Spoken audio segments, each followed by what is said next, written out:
This video is sponsored by Storyblocks, the one-stop shop to enrich your content and bring your stories to life. Who thought it would be a fantastic idea to launch a whole load of brand new expensive cameras that nobody can afford right now? Exhibit number 1, Alpha 1. It's a heck of a bold statement, but just who exactly is this $6.5 camera aimed at? I mean, obviously it's aimed at pros, but who else? To help gain a better understanding of this camera, I asked the people of Instagram, people who might buy it, to shoot me their questions about the Alpha 1. And what can I say? You didn't disappoint. Alright, question time! Let's check out your questions. This is being filmed on the Alpha 1 in AKO vision with face detection on, so hopefully phone doesn't distract from this, the moneymaker. So, let's have a look. Don't know why I sound like I'm constipated there. How many Skittles does it fit? I have to say, this test is not completely accurate because I used M&M and Crunchy and they're bigger. Naturally, when you get the opportunity to ask important questions, you snap it right up, don't you? Can I have it? No. Does it take pictures? How's the bird eye detect? Can it be used to snipe shots of birds in Hong Kong? I mean, I'm sorry I'm not going to be able to tell you what it's going to be like for shooting birds in Hong Kong. That's quite a specific question. Can't see shiz with this on. Now, I've just realised that I look like a member of Slipknot. But anyway, Bird Eye AF. The addition of Bird AF is an interesting one. I mean, obviously I've put it in there to appeal to bird photographers, but also because Canon put Bird AF in their cameras. No need to whisper, it's on video. Bird photography. It's great to have a photographic tool to be able to catch up with the unpredictability of nature. The nature around my way though is quite predictable. Oh, there's one in a tree. To me, I just thought that was part of the branch. That's actually a bird there. And it picks up on the eye. That's how clever this system is. That is immense. Ooh, naughty.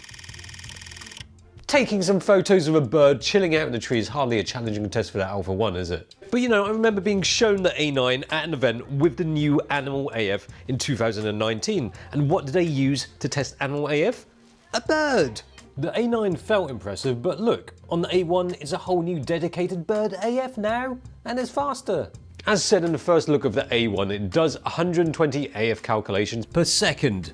I don't know what I'm supposed to do with that information.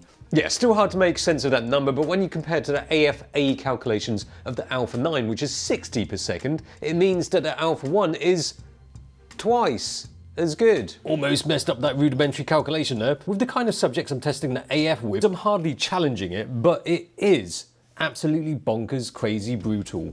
It's when you fire off a long burst at 30 FPS that you get a sense of how slick and quick the focus is. For human subjects, that face and eye AF keep up so well with that frantic burst. There are frames when it lags just that little bit behind when I suddenly move away, but it catches up so swiftly, which I think is impressive at close distances at f1.4, standard AF sensitivity and speed settings. It's smooth, it's fluid, and it's accurate, and not just for super fast moving subjects. Other than bankrupting me, what's the next best feature? Well, it gives you the power of taking images many, many times a second. Oh yes, action. I mean, this is exactly what this camera is made for. Lockdown pussy action. Even with eyes closed, it can pick up on eyes. Oh yes. The 10 FPS mechanical shutter burst is still mighty respectable, but given that the 60 megapixel A7R can do 10 FPS too, the 30 FPS electronic shutter burst is more of a highlight. For some, this is going to be overkill. Some people complain about 30 FPS being too much for stills, and I can kind of understand sifting through 30 frames of 50 megapixel images. Not my idea of fun. Ah. Oh yes, I think one of those shots will work.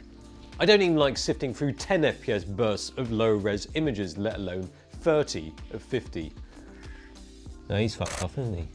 I mean, having said that, there's clearly a point to it. If you don't nail the shot, there's something wrong with you. Or the model. Do you like it? Studio Wong's. It's well fancy, isn't it? Check out this background. Much money spent on that. So the idea for this is that I've got the Alpha 1 set up right here, and this is A7 III filming me, just in standard 4K, and what I'm gonna do is some action. If you have epilepsy or a fear of shit martial arts moves, look away now. I had this hooked up to a Sony flash for some mad flashy FPS action. The neighbours must have thought we were having an illegal lockdown rave. Okay, you're safe now. And it only took 707 shots, 18.6 gigabytes of photos to get that shot. FYI, I took 5,000 photos in those few days by going nuts with the burst. That's 1/100th of its shutter life reached already. See? Nailed it! Although that's mainly because I'm an amazing model.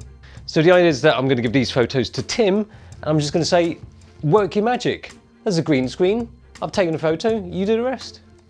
And just before we carry on, a quick message about the sponsor. Storyblocks is great for beefing up your videos or photos, which is good when you don't have the time, money, or resources to do so.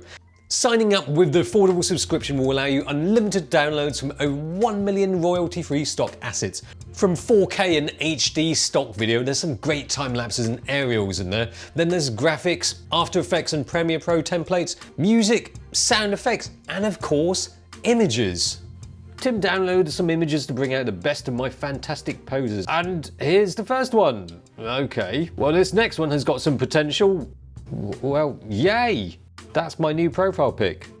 Without the viewfinder blackout, that epic burst rate and that fantastic AF performance, it's a massive slap in the face of any pro-grade DSLRs that rely on the flappy slappy mirror still. If nailing that shot means bringing home the bacon, then this could be an essential tool for you. It kind of makes me wonder why you'd bother with mechanical shutter. It's noisier, it's slower, and it vibrates more, which I had concerns about last time. But you can feel the vibrations every time it takes a shot, which is kind of worrying. The only thing I worry about is when you use a slightly slower shutter speed. Might affect your image. I don't know. I'll have to find out. And find out I did. This was all shot on a tripod, manual focus, same aperture, same shutter speed, using the phone app to release the shutter. If you look really closely, it does look like the mechanical shutter photos are not quite as tack sharp as the electronic shutter photos. Whether it's the shutter shock or not, the mechanical shutter image is slightly softer. I wouldn't say it's enough to bother you when looking at the image, but you know, if you're looking at the image at 300% crop, maybe. At 300% crop, the detail you get from those images is really quite phenomenal. It's not just the stills, the 8K video is a pretty amazing feat too, especially given that it can run for a little over an hour before it switches off due to overheating. The Sony are giving you 8K video and it records for quite a decent amount of time. But having said that, honestly speaking, if I was going for a camera just for video, I'd probably still pick the A7S III. Or if you like handle grippy things and fans, but detest viewfinders, then you can always pay more for the FX3. But for high resolution stills and video, insane burst, fast, clever AF machine, the Alpha 1 feels like the ultimate hybrid. There's no doubting that the Alpha 1's a very good camera, but at $6,500, who is this camera actually for? And although $6,500 seems expensive, it's the same price as a Canon 1DX Mark III. It's just that in the pro market, it's not always that simple to convince a working photographer to suddenly sell all of their gear just to change systems. A lot of them are quite pragmatic about it. Now before, usually the pro-grade cameras didn't really need any PR events to hype up the camera. I don't remember getting invited to any. Well, maybe that's because I used to drop cameras a lot. Well, I don't remember dropping something expensive more than once. Well, twice then. But you know, those single-digit Nikon Ds, those Canon 1Ds, they're mainly aimed at current users of their cameras, people already invested in the ecosystem. Sony's approach is somewhat different. Now, some might scoff at the hefty price tag, some might even say that 30 FPS is more than you'll ever need for still photos, but with the Alpha 1, Sony is really aiming for the future. It's not really about supplying features to meet current demands, but to showcase the features you'll need in the next few years. Even if it's not for you, it's for you. And that way, it's not just a camera for current pro Sony users, but also to entice current pro DSLR users. So that's why Sony needed a massive global announcement for it. That's why all the YouTubers are testing it. Well, this is a massive statement piece to show how complete and future-proof the Sony Alpha system is. It's a camera that will give any photographer that is aspiring to become pro the confidence to invest in this ecosystem. It's for any enthusiast to aspire to, because that's what we love doing, craving crazy high-end cameras that we can't afford. And this, the Alpha 1, is the craziest one of them all.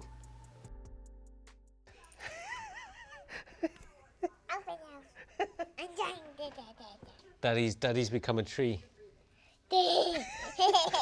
I saw you. Oh no, you saw me. How do you see me?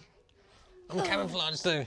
You see me? But I can open the tree because you're hiding. Oh no, you got me. You got me. I'll hide. Okay, was it scary? Yeah. You like being a puncher? What are you gonna do then? Punching tree. You're gonna punch a tree. I'm not a tree though, I'm a bush. Whoa! Kids have spotted me. Oh!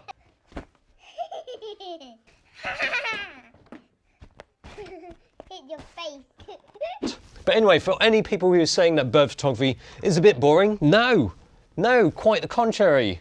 And this is why. I mean, check out a list of these subjects that you can photograph. I mean, you've got your cocks and your tits, but this one, imperial shag. In other types of photography, how often are you going to say, guess what I photographed today? An imperial shag. Tufted titmouse.